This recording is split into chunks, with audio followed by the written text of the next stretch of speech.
अल्हम्दुलिल्लाहि व कफ़ा व सलामुन अला इबादिहिल्लज़ीना इस्तफ़ा अम्मा बाद।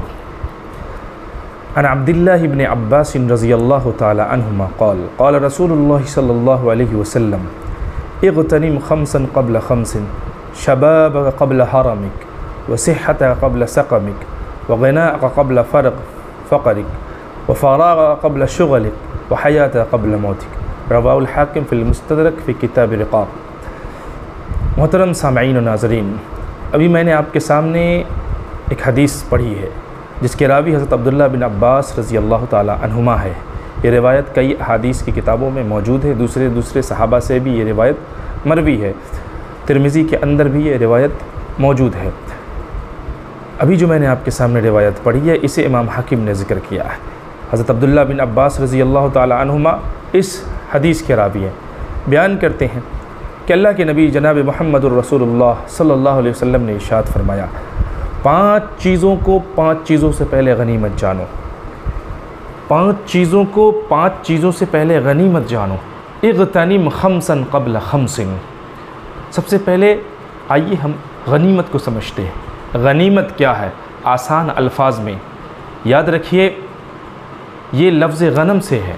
गनम कहते हैं अरबी में बकरी को। और आप देखते हैं जब आप लुग़त उठाएंगे तो आपको मालूम होगा कि एक बकरी का चरवाहा जब बकरी के रेवर को लेकर निकलता है तो आप देखेंगे कि अगर बकरी उस झुंड से कोई बकरी निकलकर किसी दूसरे खेत में चली गई तो बड़ी ही चुस्ती के साथ डंडा लेकर दौड़ता है और उसे हकात कर अपने रेवर में शामिल कर लेता है। यानी कि लफ्ज़ गनम के मफ़हूम में चुस्ती के साथ, फुर्ती के साथ, निशात के साथ, उजलत के साथ जल्दी से किसी काम को करने का मफ़हूम दाखिल है। लिहाजा आप सल्लल्लाहु अलैहि वसल्लम ने फरमाया कि 5 चीज़ों से पहले गनीमत जानो। यानी इन 5 चीज़ों के ताल्लुक़ से बिल्कुल एक्टिव हो जाओ, बिल्कुल संजीदा हो जाओ और जितना जल्दी हो सके इसको कर डालो। आपने क्या फरमाया? शबाबक क़ब्ल हरमिक। अपनी जवानी को बुढ़ापे से पहले गनीमत जानो। जवानी अल्लाह रब्बुल इज़्ज़त की अता करदा बहुत अजीम नेमत है। जवानी का मरहला इंसानी ज़िंदगी का बहुत ही अजीम और बहुत ही नायाब मरहला होता है। जवानी में ताकत होती है, सलाहियत होती है, क़ुव्वत होती है, इंसान कुछ भी कर सकता है, ताकत होती है।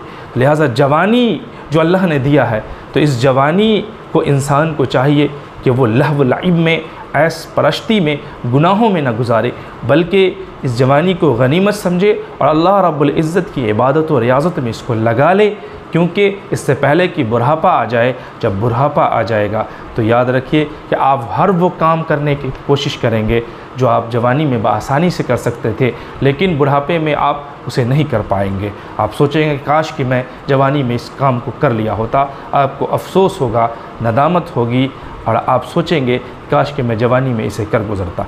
तो अल्लाह ने जवानी दी है तो इसको अल्लाह की इबादत में लगाइए। अल-मुअमिनुल क़विय्यु ख़ैरुन अहब्बु इलल्लाहि मिनल मुअमिनिज़ ज़ईफ़। अल्लाह रब्बुल इज़्ज़त के नज़दीक जवान और ताकतवर मोमिन ज़ईफ़ और कमज़ोर मोमिन से सबसे ज़्यादा महबूब है। लिहाजा जवानी में इबादत जो होती है वो बहुत ही पुख्ता होती है, मज़बूत होती है। अक़ल और शऊर और फ़हम इंसान का मज़बूत होता है और बुढ़ापा आने पर सब चीज़ कमज़ोर पड़ने लग जाती है। लिहाजा जवानी अल्लाह ने दी है तो उसको गनीमत जाने। इंसान बुढ़ापे से पहले उसको गनीमत जाने। कल क़यामत के दिन अल्लाह तबारक व तआला 5 चीज़ों का सवाल करेगा। उसमें यह भी पूछेगा अन शबाबिही फ़ीमा अबलाहो, तुम्हें जो जवानी हमने तुम्हें दिया था उस जवानी को तुमने कहाँ गुजारा। लिहाजा हर इंसान जो जवान है वो सोचे कि इस सवाल का जवाब हम क़यामत में अल्लाह को देंगे और क्या देंगे उसकी तैयारी कर ले। आप सल्लल्लाहु ने जो दूसरा टुकड़ा इस हदीस में बयान फरमाया, सिह्हतक क़ब्ल सक़मिक, कि अपनी बीमारी आने से पहले अपनी सेहत को गनीमत जानो। सेहत अल्लाह रब्बुल इज़्ज़त की बड़ी कीमती नेमत है, बहुत कीमती नेमत है। आज ऐसी बीमारियां होने लगी है कि इंसान मर्ज़ुल मौत में मुब्तला हो जाता है। ऐसी बीमारियां हैं जो इंसान को सीधे कब्र तक पहुंचा देती हैं और इंसान बिस्तर पर पड़ा तो सीधे कब्र की गोद में चला जाता है। तो इससे पहले कि आपको वो बीमारी लग जाए, अल्लाह ने सेहत से नवाजा है, तो इस नेमत को अल्लाह की गनीमत जानिए, अल्लाह का शुक्रिया अदा कीजिए और अल्लाह तबारक व तआला की इबादत और रियाज़त में अपनी सेहत को लगाइए। अल्लाह के नबी जनाब मुहम्मद रसूलुल्लाह सल्लल्लाहु अलैहि वसल्लम ने फरमाया सही मुस्लिम की हदीस में कि नेमतानि मबगूनुन फ़ीहिमा कसीरुम मिनन नास अस्सिहतु वल फ़राग़, कि दो नेमतें ऐसी हैं जिसके ताल्लुक़ से मेजॉरिटी ऑफ द पीपल, मुसलमानों की अक्सरियत, लोगों की अक्सरियत वो गफलत का शिकार है। पहली चीज़ है सेहत, दूसरी चीज़ है फ़राग़ यानी खाली वक्त। यानी सेहत और खाली वक्त को इंसान बर्बाद कर रहा है, उसकी अहमियत को वो समझ नहीं रहा है। जब वो चीज़ उससे छिन जाएगी तब उसे पता चलेगा कि कितनी अहम चीज़ थी। तीसरी चीज़ आप सल्लल्लाहु अलैहि वसल्लम ने फरमाया वग़िनाअका क़ब्ल फ़क़रिक, अल्लाह ने आपको आज मालदार बनाया है, साहिब सरबत बनाया है, साहिब माल बनाया है, दौलत वाला बनाया है। तो इससे पहले कि दौलत छिन जाए और आप फ़क़्र फ़ाक़ा और कल्लाशियत के शिकार हो जाएं, आप अल्लाह के राह में ख़र्च कर लें, ज़्यादा से ज़्यादा ख़र्च करके बैंक बैलेंस को बना लें, अल्लाह रब्बुल इज़्ज़त की रज़ा और उसकी खुशनुदी के लिए लगा लें। क्योंकि जो अल्लाह के राह में ख़र्च करता है अल्लाह तबारक व तआला का वो ख़ास बंदा होता है।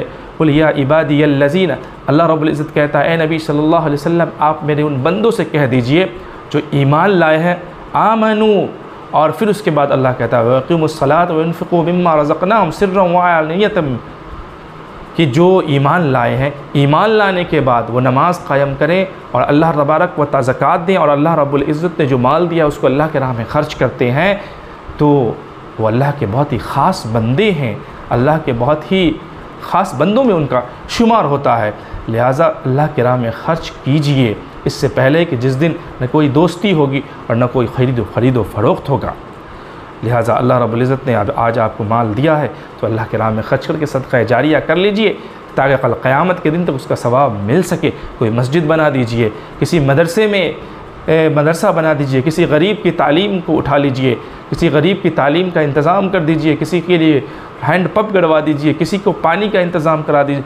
किसी भी तरीके से अल्लाह के राह में सही रास्ते में अपने माल को लगाइए, क्योंकि कल क़यामत के दिन अल्लाह रब्बुल इज़्ज़त जब 5 सवाल हमसे करेगा उसमें यह भी करेगा व अन मालिही मिन ऐना इक्तसबहु व फ़ीमा अनफ़क़हु, कि माल तुम कहाँ से लाया और कहाँ ख़र्च किया। अल्लाह को इससे मतलब नहीं है कि आप कितना दौलत कमाते हैं, आप मिलियनर बन जाएँ, बिलियनर बन जाएँ, आप कितना कमाते हैं, अल्लाह को इससे मतलब नहीं है। अल्लाह तबारक तआला को मतलब इस बात से है कि आपका सोर्स ऑफ इनकम क्या है, आपके पैसा आने का रास्ता क्या था, आप कमाते कहाँ से थे और ख़र्च आपने कहाँ किया।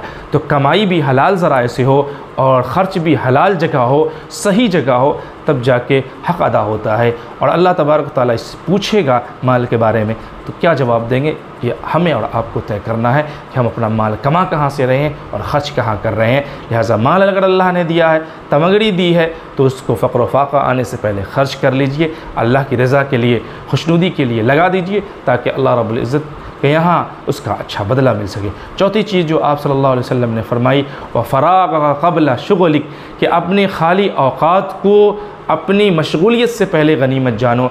अल्लाह रब्बुल इज़्ज़त ने खाली औक़ात दिया है तो अल्लाह रब्बुल इज़्ज़त की इबादत और रियाज़त और उसके दीन की सरबलंदी के लिए, उसके दीन के काम के लिए, आला कलिमतुल्लाह के लिए, फ़रीज़ा अम्र बिल मारूफ़ और नही अनिल मुनकर की अदायगी के लिए लगा दो, माशरे की इस्लाह के लिए, सलाह व फ़लाह के लिए लगा दो अपने वक्त को। ऐसा ना है कि खाली वक्त मिला तो उसे ज़ाया और बर्बाद कर दिया। हो सकता है कभी आप इस तरह मशगूल हो जाएं कि आपको अल्लाह की इबादत का भी वक्त न मिल सके। लिहाजा अगर अल्लाह ने खाली वक्त दिया है तो उसको बर्बाद नहीं कीजिए, क्योंकि हमारी ज़िंदगी बहुत ही कीमती ज़िंदगी है। ज़िंदगी का एक एक लम्हा कीमती है हमारी ज़िंदगी का। अगर हमारी ज़िंदगी से एक लम्हा माइनस हो गया तो पूरी कायनात देकर इस एक लम्हे को वापस नहीं लाया जा सकता है। इतनी कीमती हमारी ज़िंदगी है और इतनी कीमती ज़िंदगी अल्लाह ने हमें अता किया है, और इतना लम्हा लम्हा जिसका कीमती है, और जो निकल जाए हमारी ज़िंदगी से एक लम्हा, एक मिनट, तो वो पूरी दुनिया देकर उस एक मिनट को वापस नहीं लाया जाता। फिर भी इंसान गफलत का शिकार बना हुआ है। लिहाजा सुधर जाए इंसान, पाँचवीं चीज़ जो आप सल्लल्लाहु अलैहि वसल्लम ने बयान फरमाई, वह हयात का क़ब्ल मौतिक, अपनी हयात को, अपनी ज़िंदगी को मौत से पहले गनीमत जानो। यह सबसे अहम चीज़ है। याद रखिए, जब तक सांसें चल रही हैं, सांसों की गिनती अभी बाकी है, याद रखिए अभी आपके पास मौका है। जब तक ज़िंदगी है तब तक मौका है अल्लाह को राज़ी करने का, अल्लाह को खुश करने का, उसकी रज़ा को हासिल करने का, जन्नत हासिल करने का, जहन्नम से निजात और खलासी का परवाना हासिल करने का। आँख बंद हो गई, इंसान कुछ न कर सकेगा, फिर आपके लिए कोई काम आने वाला नहीं है। आपके अच्छे अमाल ही आपके काम आएंगे।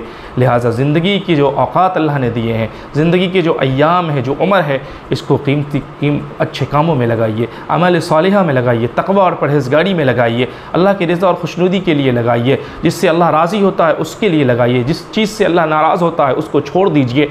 इस तरीके से अपनी ज़िंदगी को गुजारिए। हलाल की तमीज़ कीजिए, हलाल और हराम की तमीज़ कीजिए, हलाल को अख्तियार कीजिए, हराम को छोड़ दीजिए। हर मामले में हराम को छोड़िए और हलाल को अख्तियार कीजिए, तब जाकर कामयाबी और कामरानी मिलेगी। क्योंकि ये ज़िंदगी बहुत ही अनमोल ज़िंदगी है, बहुत ही कीमती ज़िंदगी है। एक दफ़ा ज़िंदगी आ गई, एक दफ़ा मौत आ गई तो फिर सब कुछ ख़त्म हो जाएगा। आपके लिए कोई कुछ करने वाला नहीं होगा।